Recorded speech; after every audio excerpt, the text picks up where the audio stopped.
কিন্তু তোমরা আমায় পাগলা চোদা বলো, নেশাখোর বলো, গালাগালি করো, যা ইচ্ছে তাই বলো, হিট করো, মারো, কাটো, ফারো, ছেড়ো, খুন করে ফেলো আমাকে।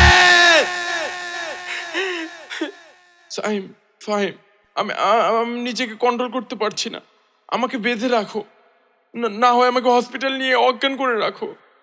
আমি যে কোনো মুহূর্তে যে কোনো কিছু করে ফেলতে পারি। আর তোমরা তো জানো আমি তোমাদেরকে কতটা ভালোবাসি।